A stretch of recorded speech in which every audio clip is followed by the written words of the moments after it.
Le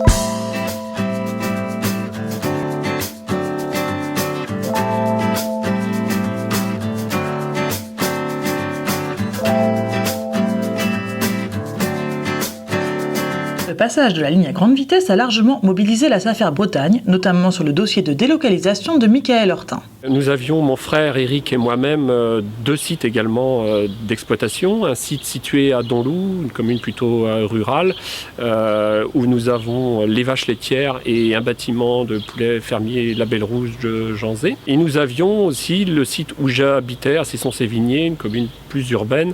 Le troupeau de renouvellement des vaches laitières, donc les génisses, et un troupeau de vaches allaitantes blondes d'Aquitaine. Sur ce site, il faut le reconnaître, à Cesson-Sévigné, j'avais une situation géographique déjà plutôt délicate.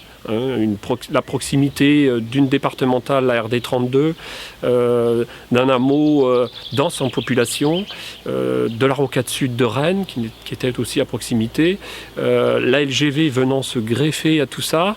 Je m'inquiétais vraiment du devenir de mon exploitation. J'étais d'autant plus inquiet du passage de la ligne à grande vitesse que les études d'avant-projet détaillées démontraient qu'il y avait des ouvrages importants à réaliser à proximité de la voie pour desservir le chantier, la voie, des dépôts de terre et puis une emprise très importante sur mon exploitation en plus de la coupure.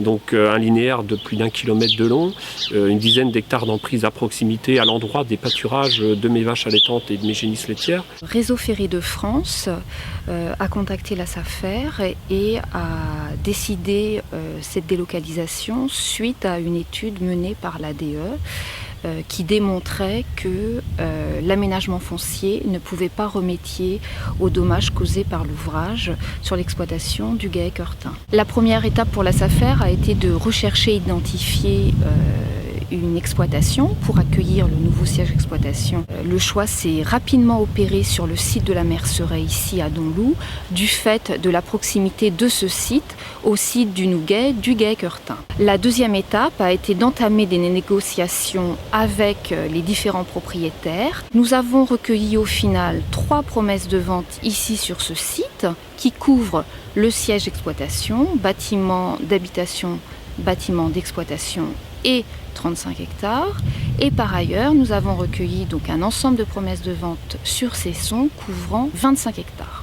Suite à ma délocalisation, j'ai vraiment pris conscience qu'elle avait été nécessaire, j'en suis convaincu, j'en suis même persuadé, parce que déjà pour l'intérêt général de la profession agricole dans notre secteur, et je pense bien sûr à l'aménagement foncier, pour aussi l'intérêt de la construction de la ligne à grande vitesse. La réflexion globale de l'ensemble des parties prenantes a permis la construction de la LGV, la compensation de l'emprise foncière pour les agriculteurs de Cesson-Sévigné et l'acquisition de terres agricoles regroupées jouxtant son premier site d'exploitation pour Michaël Hortin.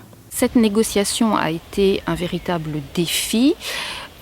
Il s'agissait de propriétaires non issus du milieu rural, des propriétaires qui n'habitaient pas sur le secteur et qui étaient indécis sur le devenir de leurs terres. Après avoir obtenu l'ensemble de ces promesses de vente, le dossier a été présenté aux élus de la SAFER et a été examiné par le comité technique d'Ille-et-Vilaine et le conseil d'administration de Bretagne qui a validé cette délocalisation sous réserve bien entendu d'une libération de foncier sur Cesson-Sévigné. La SAFER n'est pas juste un intermédiaire entre un vendeur, Monsieur Hortin, et Réseau Ferré de France.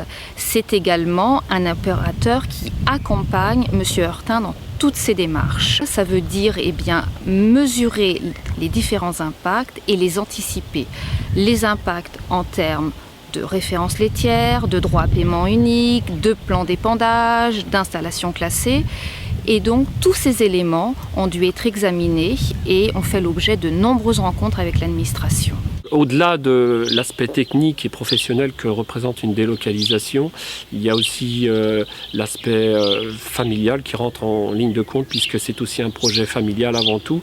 Vous savez, quand vous habitez une ville charmante comme Cesson-Sévigné où on y trouve tout et quand les enfants s'y plaisent très bien et que vous avez une femme qui n'est pas issue du milieu agricole et qui s'y plaît aussi également très bien, il faut aussi les convaincre de pouvoir déménager.